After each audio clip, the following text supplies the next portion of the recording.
que significativamente los trabajadores, las trabajadoras, los pensionados, hombres y mujeres, los campesinos, porque esto también tiene que ver con una reforma de carácter integral que establece un tema fundamental y es la forma en que se pagan en las fincas a los jornaleros.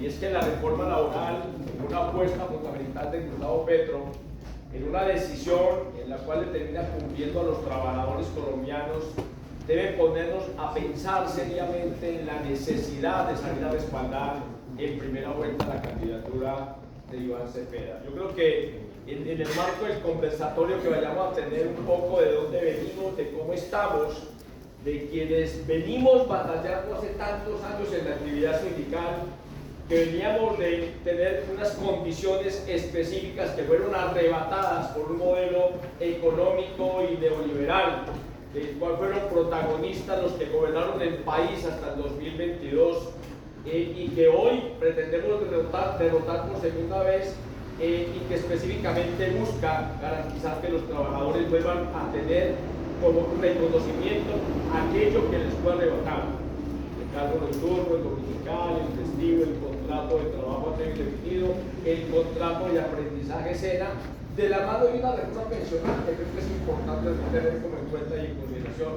No puede haber un trabajador en Colombia, ni uno solo, ni sus familias, que le vaya a dar la espalda a este proyecto político. Terminaríamos siendo doblemente miserables si no todos lo hiciéramos, porque finalmente lo que estamos reconociendo aquí es una apuesta profunda a recuperar lo que nos quitaron, con lo que se enriquecieron unas minorías que con esas reformas acumularon mayores niveles de capital que no fueron reinvertidos en el país para generar oportunidades de empleo. Entonces, de eso se trata el conversatorio y es un poco la invitación que queremos hacer desde el movimiento sindical que representamos, Intralecol, miembro de la CUT a nivel departamental y a nivel nacional, y diferentes organizaciones sindicales que se la están jugando de fondo con este proyecto político. Ya Oscar hace, digamos, un preámbulo muy importante del tema, pero yo sí quiero partir de algo, y es que saquemos de alguna manera, no solo del ideario, sino de nuestro vocabulario, el tema reforma. Hoy hay una ley laboral, no podemos hablar de una reforma. Una reforma es una estructura que yo planteo, que yo estoy planeando, pueda modificar algo. Hoy, en el país ya tenemos una ley laboral que está, digámoslo, totalmente blindada de una u otra manera ante los diferentes ataques que la extrema derecha o la oposición ha querido hacer. Cosa contraria no sucede con la sin reforma pensional, como lo mencionaba Oscar. Entonces, en primera instancia yo creo que es importante que de una vez vamos cambiando nosotros el vocabulario. Cuando yo hablo de reforma estoy hablando de un escenario probable, y este no es un escenario probable, es un escenario real. Un escenario real que, como lo manifiesta Oscar, lo que hace es regresarnos a poder no conquistar nuevos derechos, sino a recuperar derechos que en su momento la extrema derecha y la oposición llegó y nos quitó. ¿Cuáles derechos? Ya los mencionó Oscar: el tema de recargos, el tema de contratos, el tema de jornada. Pues y ahí para adelante lo que le queramos meter y que lo vamos a ir viendo en el conversatorio. Pero entonces, atendiendo a esa primera pregunta, ¿por qué es importante hablar hoy de ley laboral? Porque justamente es la que nos da los elementos básicos y necesarios para que no solo nosotros, sino esas generaciones que vienen atrás de nosotros empiecen a exigir esos derechos. Tenemos que empezar a hacer un trabajo de pedagogía importante en las instituciones educativas, no solo públicas, es decir, secundarias, sino en las universidades, para que nuestras juventudes salgan preparadas y salgan conociendo cuáles son esos derechos que tienen en el escenario laboral. Carlos, bueno, notas un elemento muy importante conceptual. Nosotros podríamos entonces definir, como para explicarle acá también al público, la reforma es cuando está el proyecto y la ley ya se ha aprobado. ¿Sí? En eso tendrían entonces la invitación es a que hablemos de ley laboral más que de reforma laboral, porque si estuviéramos hablando de reforma laboral es porque estábamos hablando de un proyecto que apenas se va a consolidar. Exactamente, por eso lo digo que es quitar del ideal. Cuando empezamos con todo este planteamiento hablábamos de una reforma laboral y estábamos en ese contexto justamente de hablar de una reforma laboral. ¿Por qué una reforma? Porque veníamos de una serie, digámoslo, de hostigamientos, persecuciones, una serie de arrebatos a una serie de derechos que teníamos como trabajadoras y trabajadores en el país, que ese proyecto buscaba reformar, y ahí sale justamente el concepto de reforma laboral. Cuando ya vamos a un escenario de debate en el Congreso, donde logramos salir victoriosos de ese debate, queda aprobada una ley que da garantías. Una reforma no las da, pasa al escenario hoy con la reforma pensional. Inclusive la compañera que nos antecedía estaba haciendo un poco de reseña alrededor de la reforma pensional. Hoy la reforma pensional, ¿por qué no la podemos exigir todavía?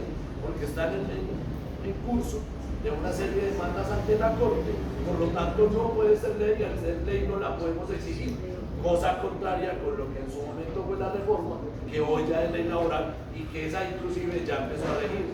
Tema como la jornada laboral, que ya se pasa a 42 horas, que llegan los amigos de la derecha a decir que eso no es de nosotros, sino que era el gobierno Duque, pero recordemos que el gobierno Duque la sacó por una exigencia del movimiento sindical en la calle, no porque ellos fueran hermanitas de la caridad y nos quisieran venir a dar. El tema de los recargos nocturnos, el tema de los recargos dominicales, toda esta serie de situaciones que hoy vuelven a tener o a darle un poco más de estabilidad a trabajadoras y trabajadores son fruto de esa reforma que hoy es una ley laboral.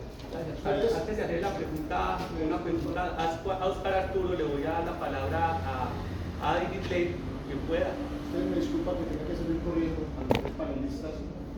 Tengo un familiar que se murió y no pude ir ni siquiera al velorio, pude ir al novenario, porque la política lo va llevando a uno, entonces yo tengo que sacar un poquito de tiempo a la familia. Entonces me disculpa que me tenga que ir, yo les agradezco mucho, desde la Asamblea estoy dispuesto a seguir cargando con todas estas batallas y les agradezco mucho por haberme invitado. ¿Listo?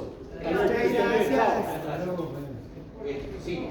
Quisiera aquí que el compañero Carlos Eduardo de una vez nos dijera, ya que habla de demanda, la reforma pensional, ¿quién la tiene demandada? Que está, es muy importante hacer esa aclaración a la gente que lo sepa. Bueno, tengo una claridad respecto rápidamente, aunque no es el escenario de hoy, pero claro, van de la mano, porque lo laboral no va independiente de lo pensional. La reforma pensional hoy tiene alrededor de unas 200 demandas y todas las demandas de la reforma pensional, todas, vienen exactamente de la oposición, de la derecha del país. Todos han demandado un artículo, otro artículo o inclusive el texto completo de la reforma pensional. ¿Qué está haciendo la Corte? Estudiando cada una de las demandas y mirando si puede generar la exequibilidad o la inexequibilidad de la reforma de acuerdo a lo que se da. Ya se subsanó un primer escenario que lo llamamos un escenario de vicio o de un mal actuar dentro de la Cámara de Representantes. Ellos ya subsanaron ese primer episodio, ya la Corte reconoce que se subsanó ese escenario de votación, pero siguen otra serie de demandas, por eso no ha podido salir de la Corte y por eso hoy no tenemos una ley pensional. De esa reforma pensional solo hay dos cosas efectivas. Uno es el bono que nuestros abuelitos y abuelitas están recibiendo y, digámoslo de alguna manera, no surge de ese pilar solidario de la reforma pensional, sino que surge como una apuesta del gobierno cumpliendo esa propuesta de campaña y esa apuesta por nuestros abuelitos y abuelitas y sale desde uno de los ministerios. Gracias. Y el otro es el tema que deja la ventana abierta para poder pasar de cualquier régimen pensional al régimen que administra Colpensiones, que abrió una ventana, porque recordemos que si estábamos a menos de 10 años no podíamos pasar a Colpensiones y es una ventana que se cierra ahorita a mitad de año de este 2026. Gracias, Carlos, y muy interesante la pregunta acá. Gracias, muy amable. Gracias. Bueno, ahorita Oscar Arturo daba una introducción muy interesante sobre la reforma laboral, sobre la ley laboral, y enunciaba como varios puntos. La pregunta concreta es: ¿cuáles son los principales avances de esta reforma laboral y cuáles a su vez son los principales retos que tenemos a futuro de esta reforma? Yo pienso que es muy importante poner en contexto el tema de por qué llegamos, como dice Carlos, a estrenar en el mes de julio del año anterior una ley que le permite a los trabajadores recuperar el pago del recargo nocturno, el dominical, el festivo y, entre otros temas, el contrato de aprendizaje senior. Finalizando la década del 80, siendo senador de la República, el señor Álvaro Uribe Vélez promovió una reforma que se llamó la Ley 50 del 90.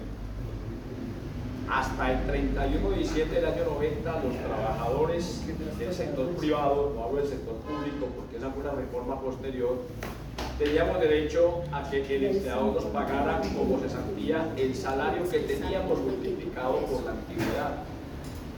Esa ley reformó esa retroactividad y a partir del 1 de enero del año 91, todos los trabajadores que se vincularon al sector privado perdieron la retroactividad de esas cesantías.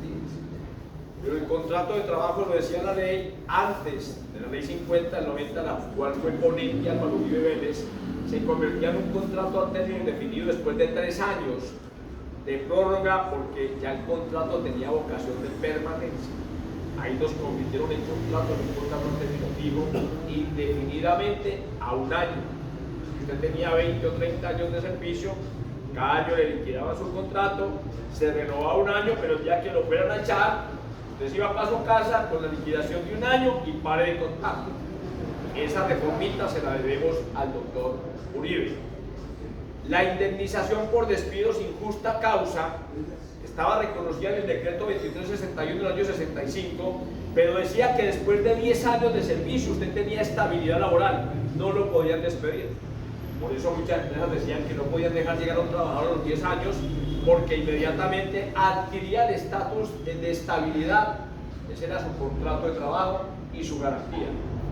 Lo otro que decía la norma es que después de 15 años, si ahí me despedían sin justa causa y yo lo demostraba, el empleador tenía que pagar el monto de la pensión a manera de indemnización si yo no alcanzaba a acceder a ese beneficio.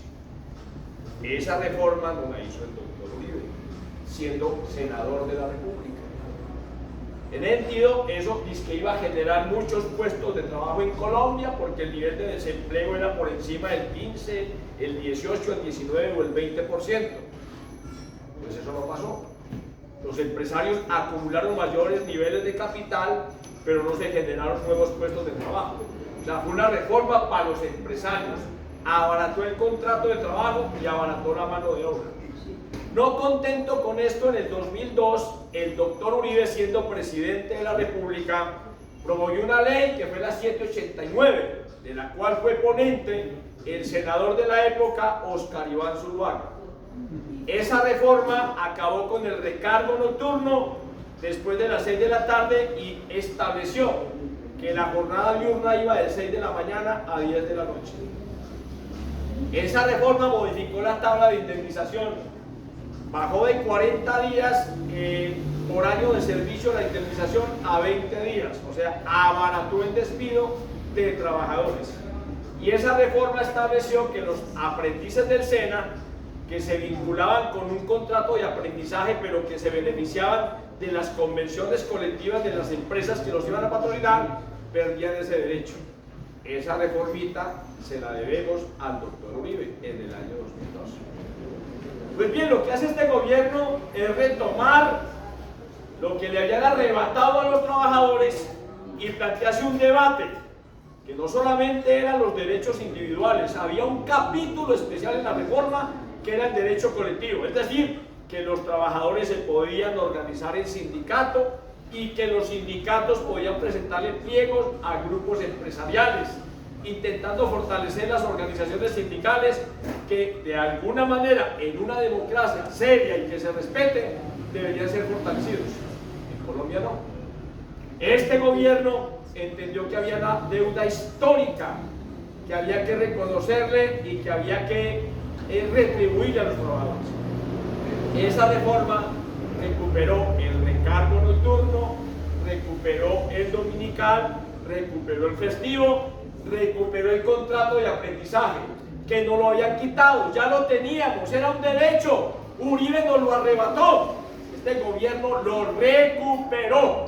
y es parte de lo que nosotros defendemos en el marco de lo que hoy es la ley laboral desde el punto de vista de la modificación de algunos artículos de la parte individual del Código Sustantivo del Trabajo. Oscar, en la segunda parte de la pregunta, bueno, tú haces acá como cuéntame una génesis de cómo se dio todo esto, y en la segunda parte de la pregunta es qué retos hacia futuro tenemos nosotros con esta ley laboral, ¿cierto? A propósito ahorita pues de la presidencia de Iván Cepeda, ¿cierto? ¿Qué retos le espera al gobierno nacional para la implementación y para que se consolide esta ley laboral? En el marco de un modelo económico neoliberal, en el que todo se mide sobre la oferta y la demanda y el nivel de ganancia.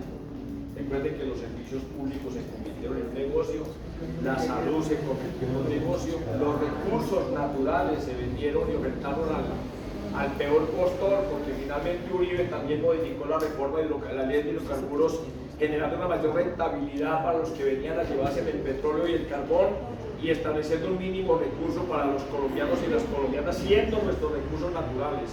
En el marco de ese modelo económico, el trabajo también se convirtió en una mercancía. Entonces, que un trabajador aspire a un salario digno se convirtió en un problema. Miren que el aumento al salario mínimo legal en términos de la OIT, de lo que ha dicho la Organización Internacional del Trabajo y la OCDE, ha sido hoy todavía objeto de debate. Incluso hay trabajadores que se escandalizaron ganando el salario mínimo con el aumento en el marco de lo que es ese convenio con la OIT. Este gobierno propuso, al punto de que el salario lo medían con el argumento de que era inflacionario y no se podía incrementar por encima del IPC causado del año inmediatamente anterior. Este gobierno ha demostrado que no es así. Hizo un ajuste significativo buscando dignificar el salario de los trabajadores, sobre todo, y los pensionados que estaban en un salario mínimo legal vigente. El reto significativo lo tenemos primero en el Estatuto del Trabajo, artículo 53, Constitución Política, mandato de la Carta Máxima del año 91. Y segundo, un tema fundamental, relacionado con el derecho de asociación y la posibilidad de que los sindicatos podamos presentar pliegos de peticiones de manera unificada. Una preguntita, usted mencionó hace ratito de los maestros. La pregunta mía, ¿quién fue el que quitó la mesada 14? También se la debemos al doctor Uribe con la ley 100 del año 93. Esa es una mejorita de la que él también fue titular, siendo senador de la República. Después llega a la gobernación de Antioquia, promueve los primeros decretos en ese departamento que fortalecieron las convivir, después lo que se conoció como el paramilitarismo en Colombia, y liquidó instituciones tan importantes como el sindicato de la gobernación de Antioquia, golpeando duramente a los trabajadores, despidiendo trabajadores y siendo presidente el responsable de la liquidación de casi el 40 o 50%, si no es más, de las empresas o el patrimonio público. Eso le debemos el tema de Telecom, el tema del seguro social, el tema del banco cafetero, que fue liquidado en el gobierno.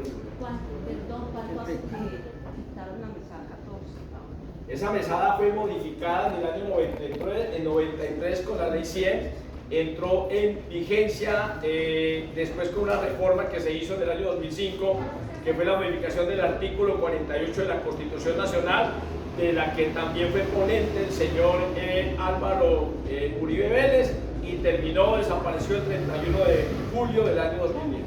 ¿Y Cura decía que están? No, fue con Uribe. Pero él también estaba echando la bendición como ministro de Hacienda. No, pero son dos mesas que se quitaron, la de los maestros y la de los pensionados de calidad. Todo el mundo desapareció la mesada 14. Y ahora los maestros... La recuperan con este gobierno, ya están Está en discusión. Y a propósito de que como este conversatorio tiene la articulación entre la reforma laboral y la educación pública, entonces le vamos a dar la palabra a Carlos y le voy a hacer una pregunta, ya le doy la palabra. Carlos, ¿por qué hablar de reforma laboral nos invita también a nosotros a hablar de la educación pública?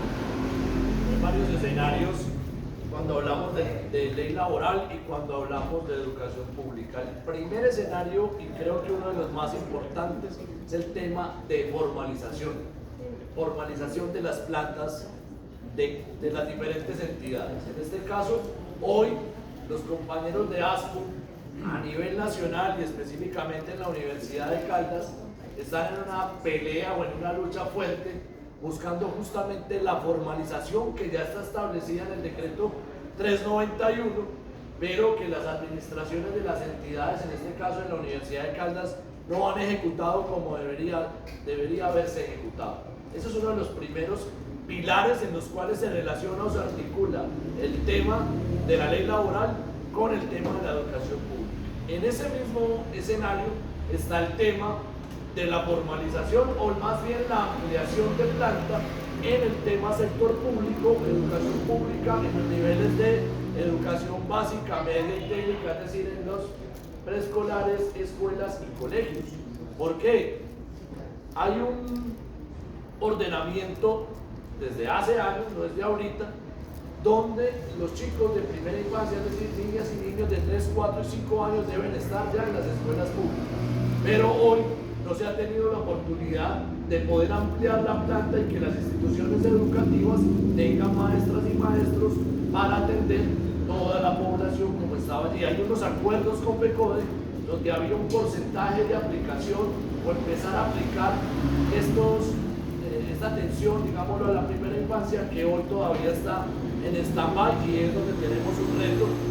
Y de la mano de ese reto también tenemos un reto importante que Oscar lo mencionaba ahorita y me parece importante hacer un poco más de hincapié en el asunto, y es el reto del tema de la organización sindical.